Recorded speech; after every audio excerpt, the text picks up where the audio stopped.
नमस्कार। मैं संतोष सिंह और आज हम आपको बिहार के एक ऐसे सच से सरोकार कराने जा रहे हैं जो सच हर जिले में मौजूद है, हर कस्बे में मौजूद है, हर प्रखंड में मौजूद है, हर पंचायत में मौजूद है। और वो सच क्या है? रिशुश्री। जी हाँ, नीतीश कुमार के सुशासन काल में कानून का राज तो जरूर स्थापित हुआ और उस स्थापना के दौरान जितने बड़े बड़े नामचीन डॉन लोग थे, सब लोग या तो जेल के सलाखों के पीछे चले गए, सजा हो गया, या फिर साधु कंठीधारी हो गए कि अपराध करके अब बिहार में नहीं रह सकते।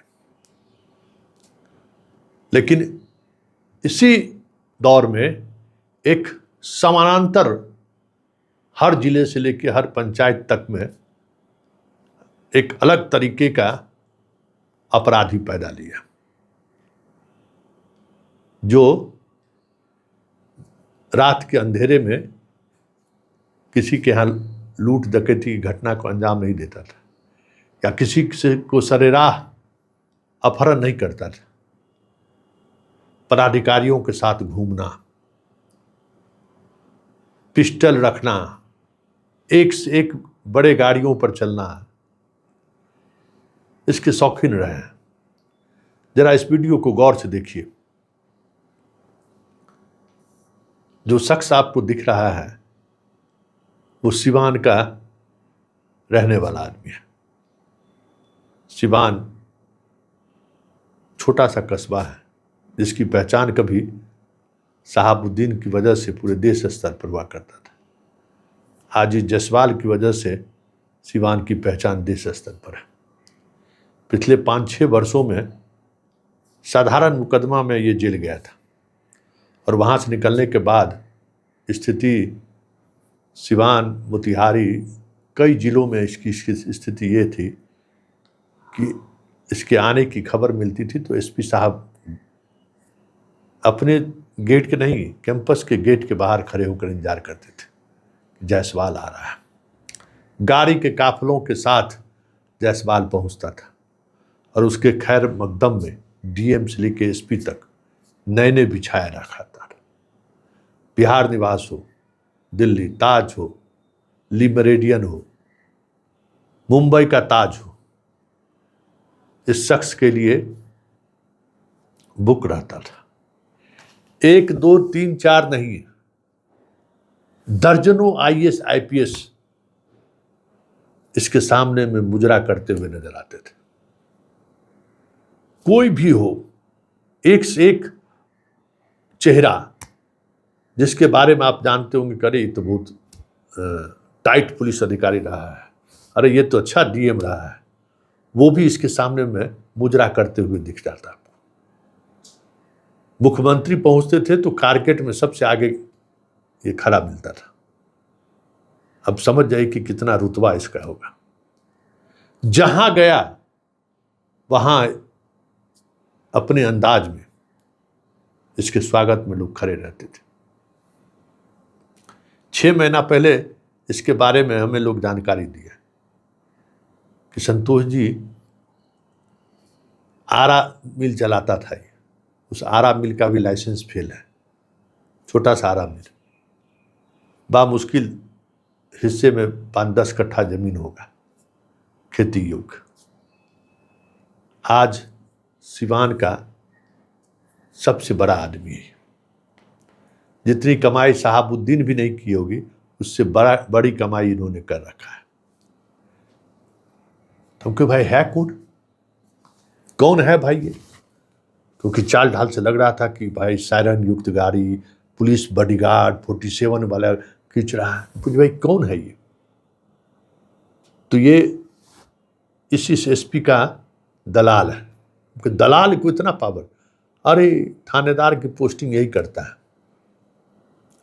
तो पता चला मोतिहारी, सिवान, कई जिले के एसपी की जगह पर यही एसपी गिरी करता था। थानेदार सब इसी के यहाँ बैठ के जो है सो अपना कौन सा थानेदार कहाँ बनेगा नहीं बनेगा उसकी सेटिंग करता था। मतलब अब आप सोच लीजिए उस जिले के लोगों के जहन में क्या ख्याल आता होगा, क्या हो रहा है, यही होता होगा ना। उसके जहन में आप सोच लीजिए उसके जहन में क्या ख्याल आता होगा। और ये जायसवाल कई नामों से, रोहित जायसवाल, रंजन जायसवाल, कई नामों से जानते। इसके प्रोफाइल पर चले जाइए, फेसबुक पर प्रोफाइल पे कौन सा नेता ऐसा नहीं है जो इसके स्वागत में नजरें न बिछाया हो। गजब गजब का टीआरपी था इसका भाई। तो अभी खबर आई कि एसटीएफ ने इसको गिरफ्तार कर लिया है, करे और उसी थाने पर रखा है जहां कभी जिस थाने पर थानेदार कभी इसके आने की सूचना पर कुर्सी पर वाइट कलर का तौलिया उलिया लगाकर बिस्लरी बोतल उतल लेकर इंतजार करता रहता था कि साहब आने वाले। उसी थाने में, उसी थाने के लॉकअप में आज इसे गिरफ्तार करके लाया गया। आरोप क्या है? आरोप है कि मोतिहारी के एसडीओ साहब की पोस्टिंग में ये 25 लाख रुपए की रंगदारी की मांग कर रहे हैं। मोतिहारी में जिसके एसडीओ में पांडे का पोस्टिंग हुआ है उसको इसने फ़ोन करके कहा कि 25 लाख रुपया दो तो तुम्हारा एसडीओ वाला पद का जो है वो जो नोटिफिकेशन हुआ है उस पर बने रहोगे, नहीं तो पैसा नहीं दिए तो तुम्हारी वापसी हो जाएगी। उसने केस किया और एसटीएफ ने इस मामले में कार्रवाई की है। इसके मोबाइल से दर्जनों आईएएस आईपीएस का व्यक्तिगत नंबर मिला है। अब आप सोच रहे होंगे कि भाई आखिर इसमें है क्या, तो देखिए यही हुआ है। ऐसे ऐसे लोग ही इस शासन में आगे बढ़ा है। कला तो कुछ होगा ही, वैसे तो संभव है नहीं। तो आज के समय में सूरा सुंदरी के अलावा और कौन सी ऐसी चीज है? कोनो दिल्ली यूनिवर्सिटी या जेएनयू से आईआईटी से पढ़ा हुआ ही थोड़ी है। छिनतई धोखाधड़ी के मामले में जेल गया हुआ आदमी में क्या हो सकता है? कौन सी क्वालिटी हो सकती है? कलकत्ता से लाने का क्वालिटी है, नेपाल से बेहतर चीज़ आपको ला के दे सकता है, दिल्ली से बेहतर ला सकता है। मतलब जिस तरीके की ख्वाहिश आप रखते हो उस ख्वाहिश को ये पूरा कर सकता है। इसकी खासियत यही है। अब आज की तारीख में अब आप समझ लीजिए कि क्या ख्वाहिश लोगों को है। और आईएएस आईपीएस, अधिकांश आईएएस आईपीएस इन दिनों परिवार के साथ जिला मुख्यालय में नहीं रहता। तो आप समझ सकते हैं कि उसकी ख्वाहिश क्या रहती होगी।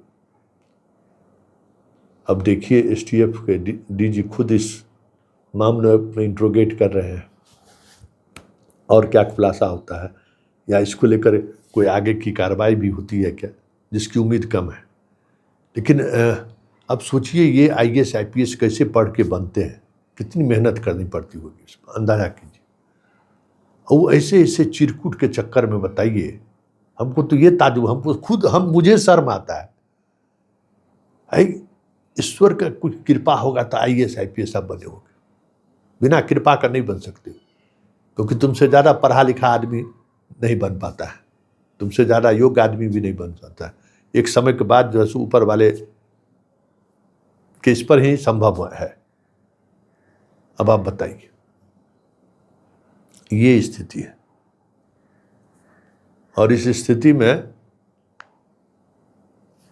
दर्जनों, एक दो नहीं दर्जनों आईएएस आईपीएस इसकी जी हजूरी में लगा है।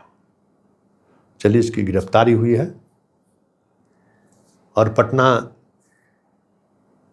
की तो हम चर्चा करते ही रहते हैं। हर जिला में इस तरीके के लोग मिल जाएंगे आपको। पता नहीं एसपी डीएम को ऐसे लोगों से रिलेशन रखने में क्या मजा आता है, समझ से परे है भाई।